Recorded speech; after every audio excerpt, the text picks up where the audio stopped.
le directeur de D, et le vecteur n, c'est le vecteur normal de P.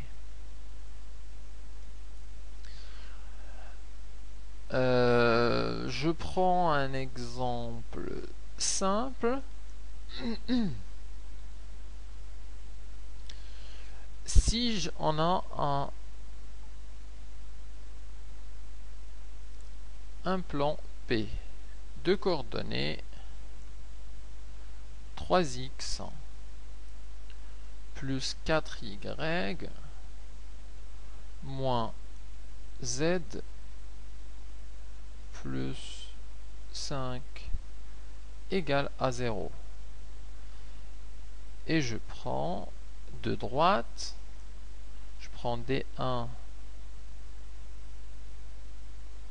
de coordonnées x égale 2 plus 3t, y égale à 1 plus 4t, et z égale à 0 moins t. Et que je prenne une seconde droite ayant pour équation x égale à 3t, y égale à 2 moins 2t, et z égale à 5 moins t. Et on voudrait savoir si D1 est perpendiculaire à P et si D2 est perpendiculaire à D. Question donc D1 perpendiculaire à P.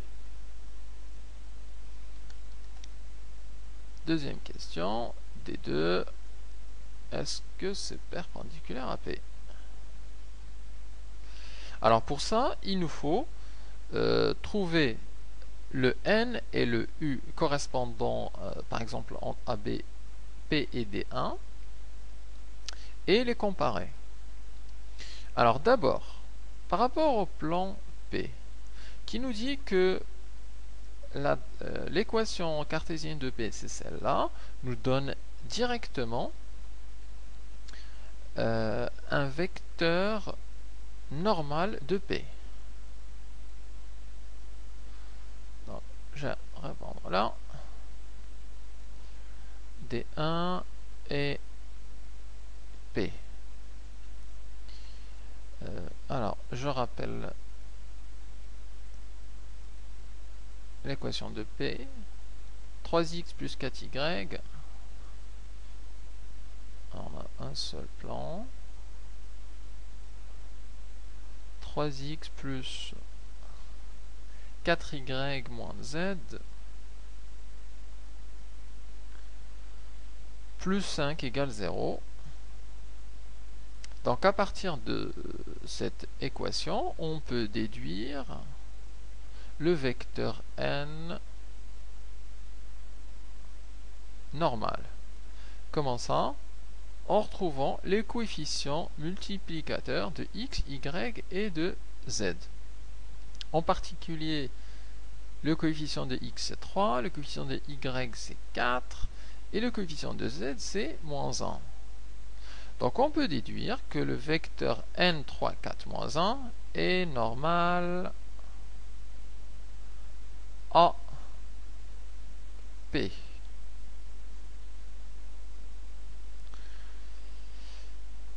Donc on a notre vecteur normal. Pour la droite D1, alors la droite D1, on souhaite connaître le vecteur U qui est directeur.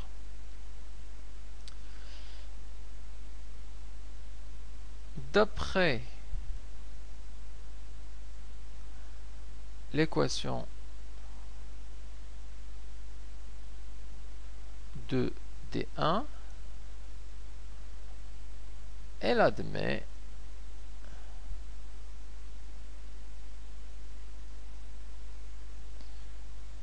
un vecteur directeur U, on l'a vu dans l'équation. Pour trouver le U, il suffit de raisonner sur les facteurs du paramètre. Le t est multiplié ici pour le x par 3, pour le y par 4 et pour le z par moins 1. Donc les coordonnées ici, ça va être 3, 4 et moins 1.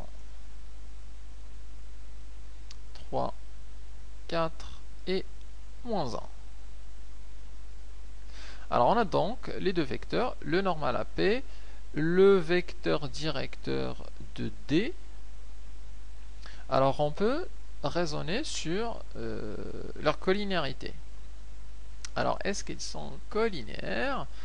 On voit qu'on a les mêmes vecteurs, 3, 4, moins 1, 3, 4, moins 1.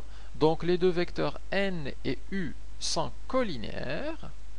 Et donc, on peut déduire qu'on est dans ce cas de figure, et donc le D est bien le D1 est bien perpendiculaire à P. Donc ici, je vais dire les vecteurs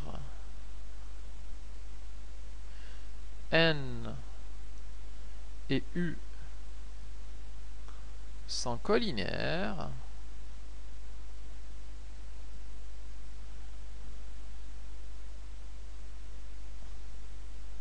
Et donc, le D1 est bien perpendiculaire au plan P. On va maintenant raisonner sur D2 et P. Alors pour le P, son vecteur normal ne va pas changer. Il suffit simplement de trouver le vecteur directeur de D2. Alors le vecteur directeur de D2, c'est encore une fois les coefficients de T, le coefficient du paramètre. Donc 3, moins 2 et moins 1. Alors, on va le dire ici. Le vecteur directeur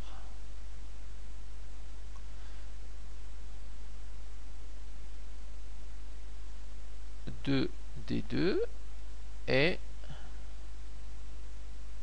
U2 qui a donc pour coordonnées 3, moins 2, moins 1. 3, moins 2 et moins 1. Voilà, donc on peut comparer ce vecteur directeur U2, U1, c'est le vecteur directeur de D2, on va l'appeler U2. Et il faut le comparer à N, voir s'ils sont collinaires ou pas. Alors on a du 3, 4, moins 1, le autre vecteur c'est 3, moins 2, moins 1. Alors visiblement ils ne sont pas collinaires, car, alors je vais noter ici, et le vecteur N, le vecteur normal du plan P, c'est 3, 4, moins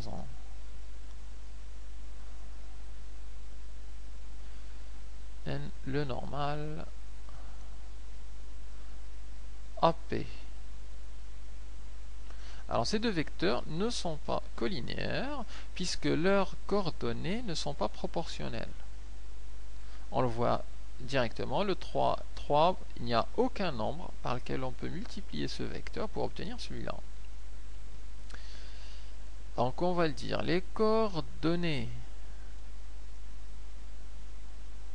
de U2 et N ne sont pas proportionnelles.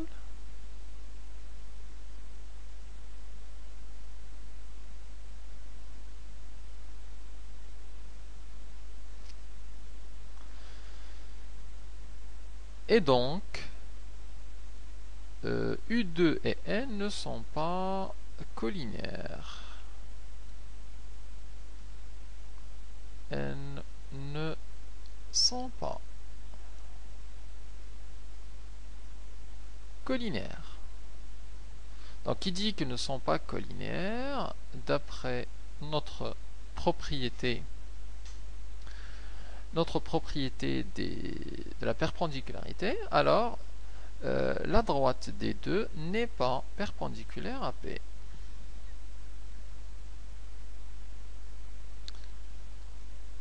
Donc, la droite des deux n'est pas perpendiculaire au plan P.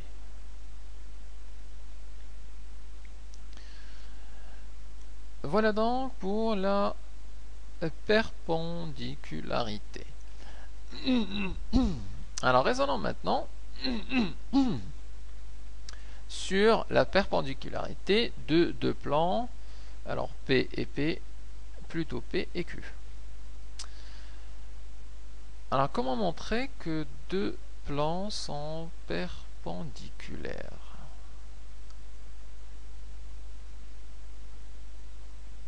Donc P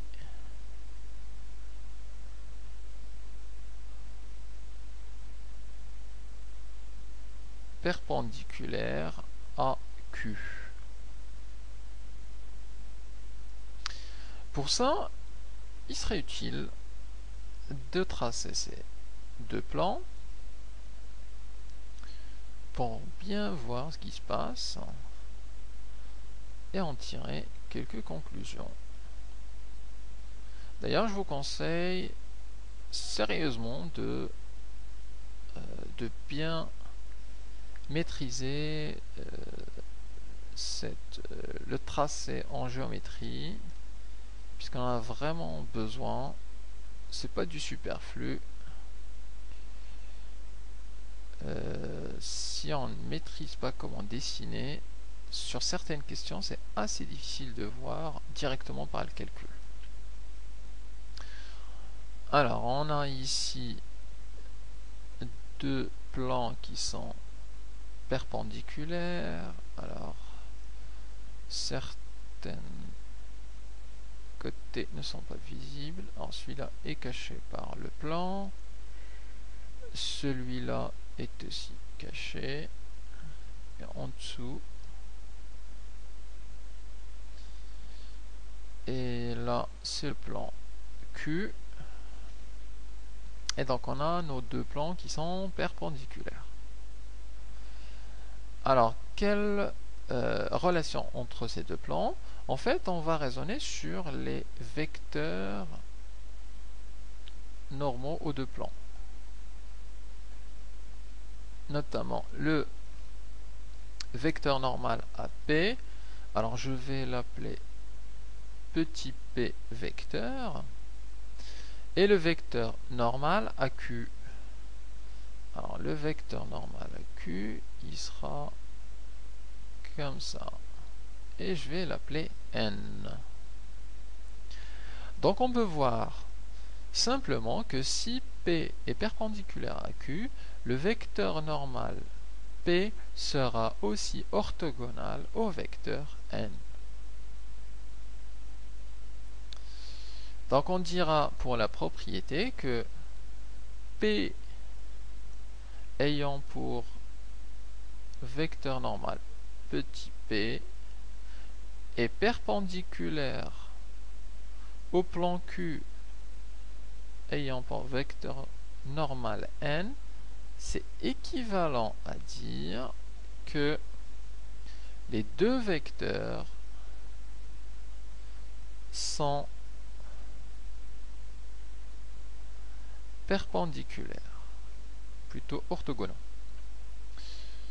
Donc, pour montrer la perpendicularité des deux plans, il suffit de raisonner sur les vecteurs normaux et de voir s'ils sont perpendiculaires ou pas.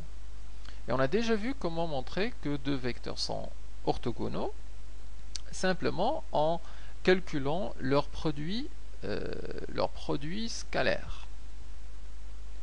Alors prenons un exemple. Si on prend le plan P qui a pour coordonnées